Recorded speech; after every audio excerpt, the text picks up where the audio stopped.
Hi, beautiful souls. Welcome back to Breaking It Down with David. You see, most people go through life thinking life is just happening to them. They wake up, they react, they complain, they hope, but rarely do they realize life is not happening to you, life is responding to you. Everything you are, your thoughts, your emotions, your focus, your beliefs, is constantly broadcasting a signal into the field of creation. And that signal is what reality mirrors back to you. So today, we're breaking down the science and spirituality of conscious creation, what it means to deliberately shape your reality, and how awareness becomes the very brush with which we paint our lives.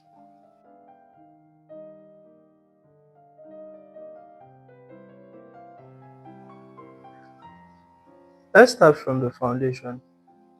Conscious creation simply means creating with awareness, understanding that every choice, every emotion, and every focus point is an act of creation. Now, whether you call it the law of attraction or manifestation or co-creation with God, it's all pointing to one truth. The universe responds to consciousness. The Hermetic principle of mentalism says that the all is mind, the universe is mental. Everything begins with the unseen realm, in thought, in intention, in energy, before it becomes physical form. It's the same thing Jesus meant when he said, "As you believe, so shall it be done unto you." It's also what the Buddha meant when he said, "All that we are is the result of what we have thought." Different languages, same law.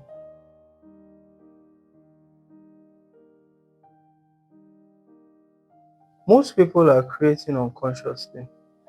They are creating from fear, from doubt, from worry, from unresolved trauma. And because they are unaware of the power of their inner states, their outer world becomes a reflection of that confusion. Think about this. Have you ever noticed how some people always attract chaos? Or how someone can keep saying, "I don't want to be broke," and yet they're always struggling financially? That's because the subconscious doesn't understand negation, it only understands focus. When you say, "I don't want lack," your focus is still on lack. That's why awareness is the starting point. You cannot change what you are not aware of.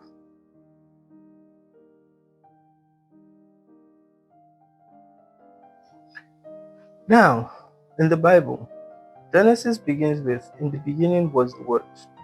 But before the Word was spoken, there was thought. Before thought, there was consciousness.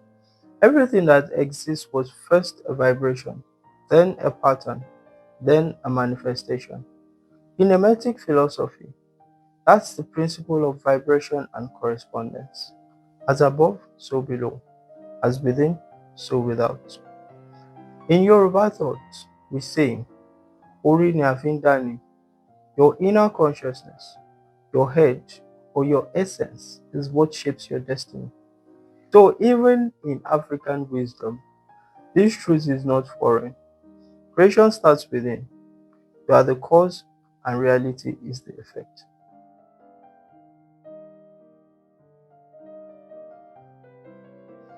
Let's break this down psychologically. Your attention is like sunlight. Whatever you shine it on grows. If you keep focusing on what's missing, you're feeding the vibration of lack. But when you shift your focus to what's working, to what you desire, to gratitude, you literally alter your brain chemistry, your heart field, and your electromagnetic resonance. In neuroscience, we call it neuroplasticity, the brain's ability to rewire itself based on focus. In spirituality, we call it faith. When Jesus said, "If your eyes be single," your whole body shall be full of light. He was talking about alignment of attention, an undivided focus between mind and spirit. So, to consciously create, learn to direct your awareness deliberately, because whatever you focus on consistently, you magnetize.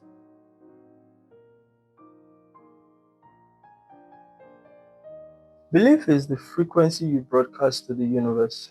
It's the vibration that tells the field, this is real for me. That's why Jesus could say, according to your faith, be it unto you, not according to your religion, your race, or your past, but according to your belief. And if we zoom out scientifically, even quantum physics agrees. The observer's consciousness affects the observed outcome. Reality literally bends to awareness. So when you believe, emotion and vision align. You shift from hoping into knowing, from trying to attract to simply allowing.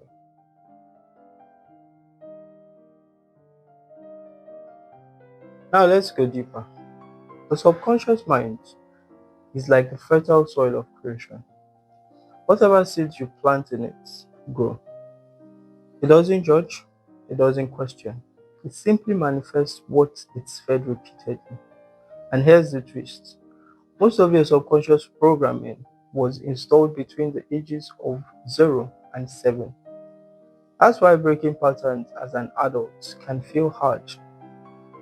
You're not fighting the devil, you're fighting conditioning.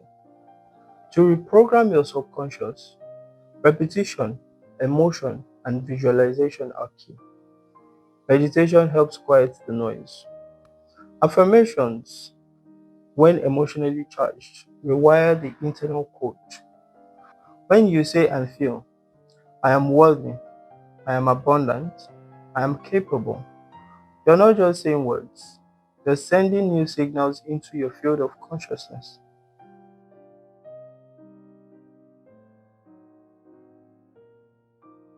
Now, conscious creation is not passive wishing, it's active alignment.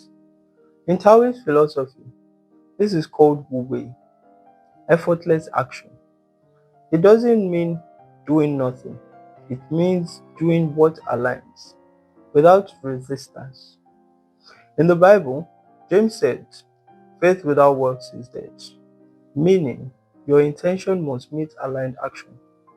So if you believe you are abundant, act like it, not by wasting money, but by trusting in the flow of life, by giving, by circulating, by staying open. When your thoughts, emotions, and actions synchronize, the universe responds in harmony. That's flow state, where effort feels like grace.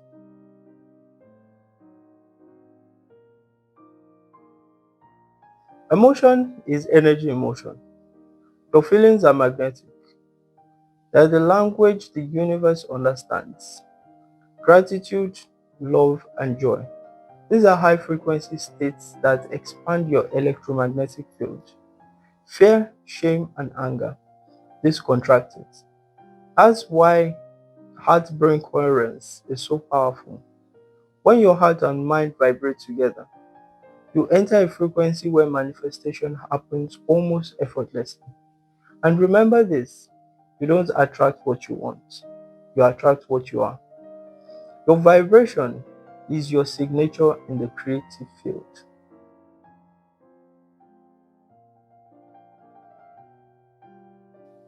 Let's zoom out even more. You're not just an isolated creator, you're part of a collective field. Your family, your community, and your culture. That's why environments matter. In Nigeria, we say if you stay inside a pepper shop for too long, you start sneezing.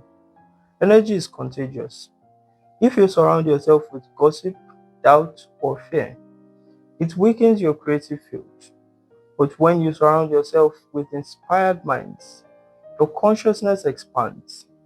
That's why prayer groups, satsangs, or meditation circles have so much power, because collective focus amplifies reality. When two or more are gathered in coherence, the field multiplies exponentially.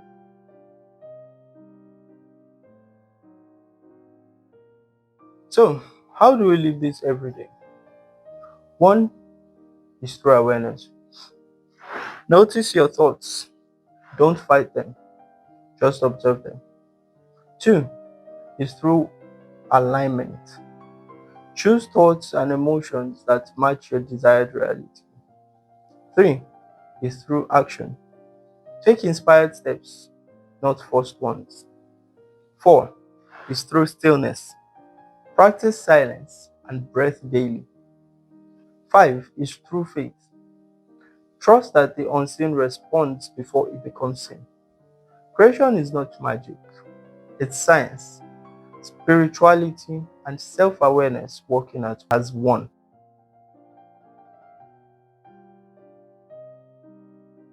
You see, we're not here just to survive, we're here to evolve, to consciously create heaven on earth through the power of awareness. When Jesus said, "The kingdom of God is within you," he was pointing to this truth that the divine isn't waiting somewhere in the sky, it's waiting inside your consciousness to awaken. So today, ask yourself, what am I broadcasting? What vibration am I living from? Because every moment, the universe is saying yes to the song of your inner state.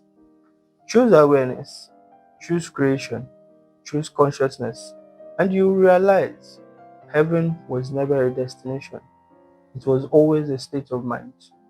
If you liked this video, please like, comment, and subscribe, as it helps the algorithm spread the message to even more people. Thanks for watching.